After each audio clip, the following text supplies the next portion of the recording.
আবারও অনেক দিন পর চলে আসলাম আমার প্রাণপ্রিয় কলেজার টুকরা ভাই বোনদের মাঝে আরেকটা নতুন ভিডিও নিয়ে। এই ভিডিওটা রমজান মাসে করা হয়েছিল। রমজান মাসের শেষে রোজাদার ভিডিওটা ছাড়তে দেরি হয়ে গেছে। ভয়েস দেওয়ার জন্য ওই ভিডিওটা ছাড়তে পারিনি, এই কারণে অনেক দেরি হয়ে গেছে। আমি এই ঈদের পরে ভিডিওটা ছাড়লাম। তে কেউ কিছু মনে করবেন না। এই জায়গায় বিরিয়ানি রান্নার জন্য মাংস কষাইয়ের হাতে কাইটা নিয়েছে। কষাই অনেক সুন্দর সাইজ করে মাংসগুলো কাইটা দিছে। আমরা বাসায় এভাবে এত সুন্দর সাইজ করে কাটতে পারতাম না। এই জায়গায় সবাই মিলে পেঁয়াজ রসুন ছিলাইতেছে, আর জিরা আর বাদাম পেস্তা বাদাম এগুলো সব মশলা বাড়িটা দিতেছে। মহিলারা সবাই একসাথে বসে আমরা কাজগুলা কইরা দিতেছি। এদিকে আবার মাংসগুলা ভালো করে পরিষ্কার করে ধুয়ে তুইলা উঠাইতেছে। মাংসগুলো আবার ঝরা না দিলে পানি উঠে যাইব, এই কারণে নেটের ভিতরে করে মাংসগুলো ধুয়ে ঝরা দিয়ে দিব।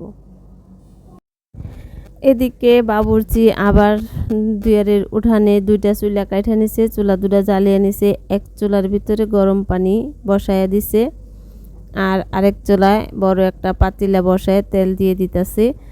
তেলটা গরম হয়ে যাওয়ার পরে দিয়ে দিব বেশ কিছু পেঁয়াজ কুচি।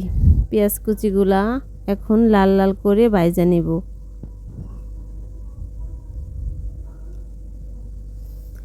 এদিকে বাবুর্চির সাথে আরো লোক আসছে, আর এদিকে আমার ভাগ্নে আমার ছেলে ওরা নাকি বাবুর্চি পানা করবো, এই কারণে আমার ভাগ্নে কতক্ষণ নাড়াচাড়া করলো। এখন আমার ছেলে নিছে নাড়াচাড়া করে রান্না শিখতেছে। এদিকে বাবুর্চি এই জায়গায় দিয়ে দিতে এলাচ দারচিনি তেজপাতা ধুয়ে ছাইরা দিল। এগুলা লাল লাল করে কালার করে এখন দিয়ে দিব পানি। পানিটা দিয়ে দিব শুকনা মশলা আর আদা জিরাগুলা বাটা। এ জায়গায় দিয়ে দিতেছে রসুন বাটা। অনেকগুলা মাংস, তাই তো মশলাও অনেক বেশি বেশি দেওয়ান লাগে। এখন দিয়ে দিব আদা বাটা।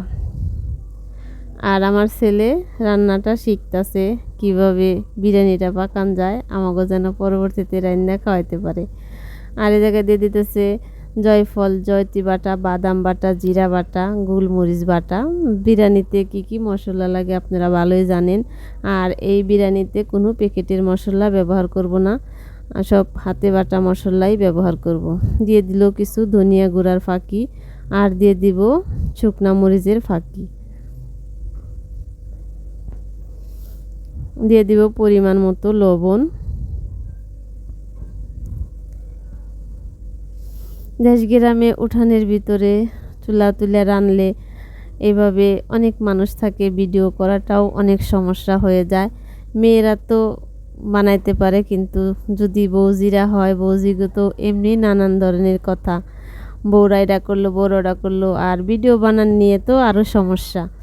যাই হোক, মশলাটা কষিয়ে মাংসগুলা ছাইরা দিতেছে।